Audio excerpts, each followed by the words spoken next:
Hey everyone, it is Evan here from the Trade Risk on Friday, January 10th, here with a weekend market recap video. We're going to cover all of the major markets, the current market environment, and finish off looking at some sector analysis. So we're going to jump right into our dashboard here. You can see markets closed red right across the board here. It was a pretty mild red session, but universally here in negative territory. 5-day change numbers, pretty mixed here. The Dow and the IWM stuck in red territory. S&P 500 and the NASDAQ are in green territory over the past 5 days, and the NASDAQ really standing out here, up 2%, while most others here are either negative or half of that. When we look here at how the major indices are performing versus some key moving averages, we're basically above everything. IWM weakening in the short term, drop below the 10 SMA. If we scroll down and take a look here, you can see technology at the top. That makes sense when we see Qs up here leading. We got XLK at the top of the list, followed by biotech and healthcare making a comeback here. Healthcare has been sleeping for a little while. On the downside, we got energy, we got materials, and financials all in negative territory over the past 5 trading sessions. In terms of major markets, natural gas getting a little bit of a bounce here, 4% on the week. EEM, which is emerging markets, and China all leading the top 3. In terms of underperformers, we got volatility down 10%. Oil, which had its largest down week in about 6 months, I believe, and TLT also in negative territory. So let's jump into the charts here and take a look what's going on. We start our analysis here with a weekly time frame chart of the S&P 500 cash market. And this is our sort of cleaned up version here, is basically for the past 4 weeks, starting in the beginning of December of 2019, we started to, really continued this uptrend that we had already been in, but we actually had a little bit of a volatility event there. Remember at the very start of December, that proved to be a short-term bottom. The market started marching up in this general slope here for about 3.5 weeks or so. Last week, it broke this trend line. It started to move sideways. We started discussing the potential for a short-term top for the sideways trading range, and we talked about using the 2-week highs here and lows as our reference points going forward. As we can see now with this week, we did gap down to start off the week, and we closed above the highs here. So some people look at this as a bullish engulfing bar.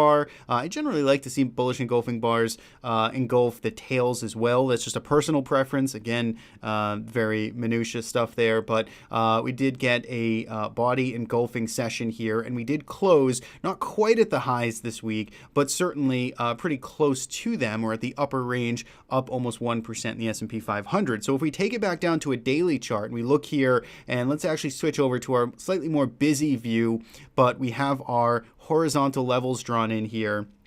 And we can see that, much like the sort of the bullish engulfing weekly bar we just put in for the S&P 500, we actually just put in a bearish engulfing bar here on the daily chart, right? So time frame matters, and this is where you have to really know where you live and where you're looking. But the S&P 500 here on Friday gapped up to start off the session. So we essentially started the day at fresh new all-time highs. Those were essentially the highs of the session, and we proceeded to sell off and close at the lows, engulfing Thursday's trading range to the downside. So we have once again a little bit of indecision here, and potentially a short-term kind of topping signal, or at least a hesitation signal here, given what the market did today. We are still above the prior 2-week range. So heading into next week, I think we have an immediate test on our hands. Do the sellers get any follow through to this bearish engulfing bar? That's immediately what we should be paying attention to in the short term. If we start breaking below 3260, we start falling back into this old range, we start getting follow through to this to Friday's session here, that again in the short term would give you some cause for concern, maybe hedges, maybe reducing exposure. Again, it's going to be very much dependent on your time frame and strategy. And if you're a longer term position trader or even a swing trader, you may not care at all, even if we do start breaking below here, because the damage at that point is still so minor compared to the longer term context. So 32.60, that's what I'd be paying attention to. And then below there, 32.15 or so. That is certainly the more meaningful support now that we have for us to look ahead to if this market rolls over or pulls back next week.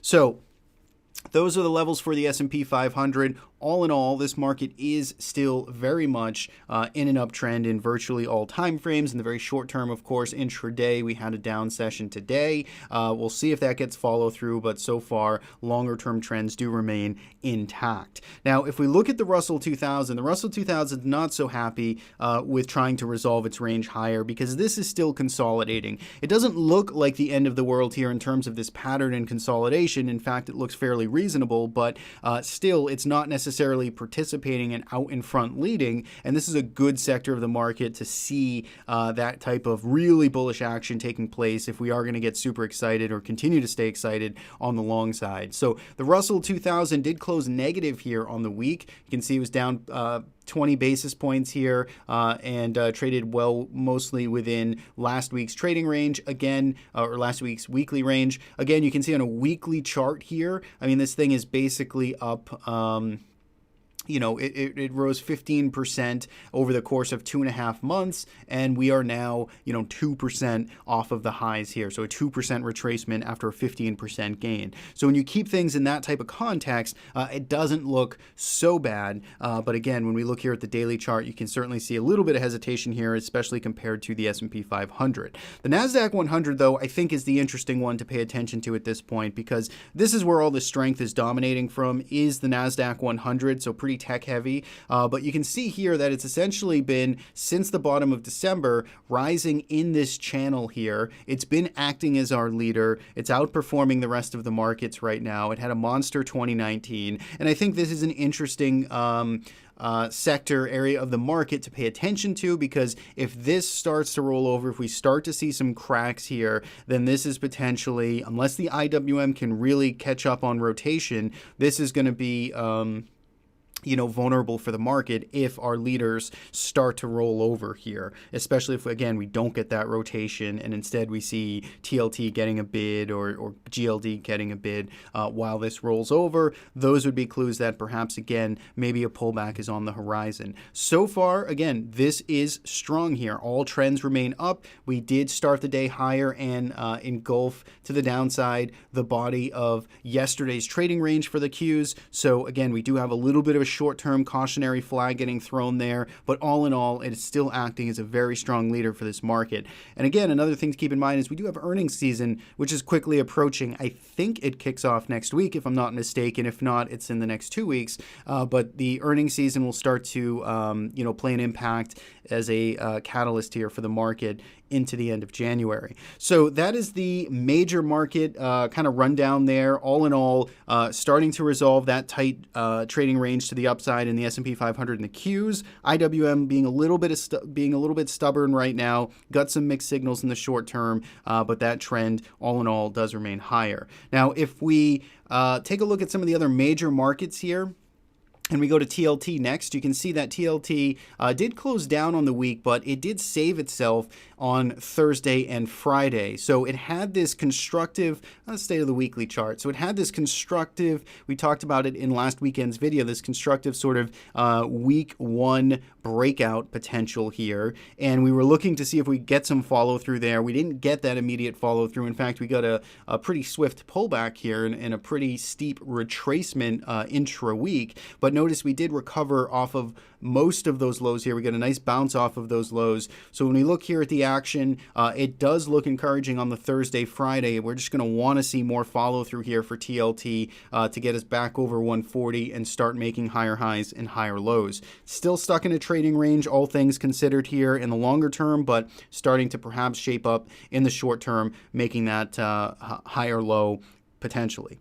If we look at gold, gold also here started to pull back this week, or at least had a brief attempt to pull back, but the bounce into the end of the week got us back into positive territory here. We did start off the week with a strong gap up, so we followed through immediately this week, but then Tuesday, Wednesday, Thursday action here pulled us back. We bounced enough here on Friday to keep us with the strong trend intact here. It's very stretched in the short term. Momentum is built though, and GLD continues to look good here from a trend perspective on virtually all time frames. If we go to silver next, we look at the other metal. You can see a little bit weaker just in terms of, general placement here in market context. There is a lot of momentum that it picked up here throughout the past 4 weeks or so, but there's still some supply to deal with around $17 that this needs to get over. Last but not least, if we look at energy, USO had a big week, and it was not a good week. It was a 6% down week here, nearly 6%. I think you have to go back. So we certainly had a lot of volatility in September. Technically, the magnitude of this week's move was greater than all of that. I think, July here was the last time we had a 7% down week in July. So this was the largest down week since July. And perhaps we're getting a bit of a trend reset to maybe test this trend line. In fact, you could almost say that we're starting to do that now. So this is essentially the trend line that the bottoming out that happened in October, September of 2019, which paved the way for this multi-month uptrend here. Maybe we're coming back down to retest a little more sharply or convincingly this lower $12 area here. This would be a great spot to see the bulls step in and defend this trend. So we'll have to see if that happens next week. But of course, you can see lots of volume coming in here as this starts to break down. So a little bit of wait and see territory, see if it gets back down to about 12 and a quarter to retest those prior areas and see if buyers are still interested. Last but not least, for energy anyway, is natural gas, and we are starting to get a little bit of a breakout here. We talked about this attempt in our midweek video on Tuesday, talked about the fact that this was getting really tight in here, 5 days moving sideways, and to pay attention for a potential reversal to the upside, maybe a dead cat bounce or some type of retracement. It does look like that's starting to take place on Friday. Of course, it wasn't the most convincing close, but it was certainly a pop and a kind of a reversal to the upside in that direction. So natural gas getting a little bit of love here, lots of work to do, but this one could easily bounce. If you're a short-term active trader, this could easily bounce 5, 10, 15%.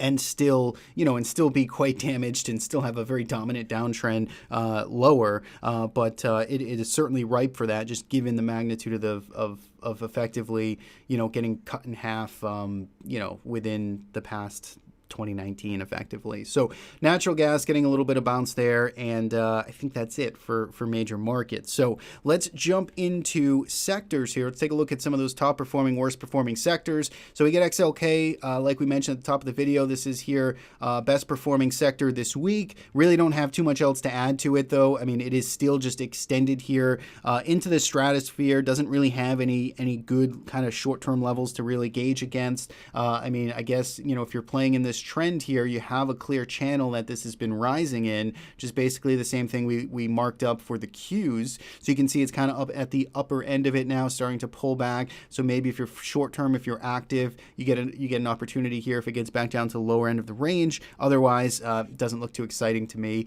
IBB, a little more actionable here. Again, this has gone sideways now for a little over a month. It had a really strong October, November, and it's been cooling off mostly sideways through time. So I like the potential here for IBB, just doesn't look ready just yet. XBI is basically the same thing, and healthcare also having a great week this week, getting back up to these prior highs here. So all of those performing well, helping lead the market higher. On the downside, we had XLE. So this is the worst performing sector, down 1% this week, and we're kind of coming back down here once again and back testing this sort of trend line that was guiding the market lower. This is not drawn so precisely, so let's not pay too much attention to the very specifics of where it's touching, but generally speaking, it'd be a good idea to stay above this and to kind of hold up from the potential reversal and bottoming pattern and, kind of higher lows and higher highs in this daily chart That would be the most encouraging thing for XLE, which has had a really tough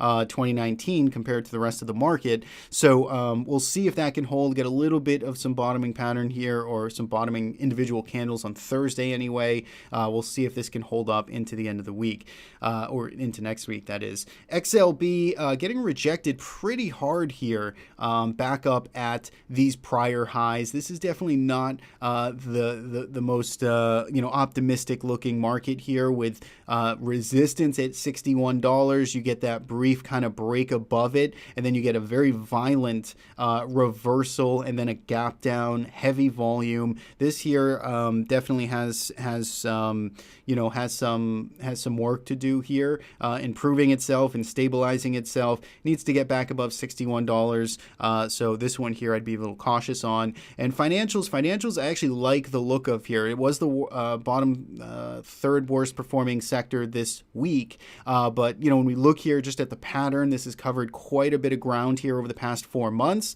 In the very near term month, the past 30 days or so, 20 days, you can see it's just gone nice and tight here, not giving anything back, just sideways through time. I like the potential for rotation into financials and a continued uptrend there, so let's keep an eye on that one into next week. So that's what, and they're generally the first to report earnings. So again, keep that in mind as well. So that is the weekend recap there. Lots going on, but hopefully you guys had a good week trading. Remember, start paying attention to those earnings dates, and kind of take it one day at a time. So that's it for me. Thanks as always for tuning in and watching. You can subscribe on our YouTube channel or follow us at The Trade Risk. Have a great weekend. We'll see you back here on Tuesday for the midweek market recap video.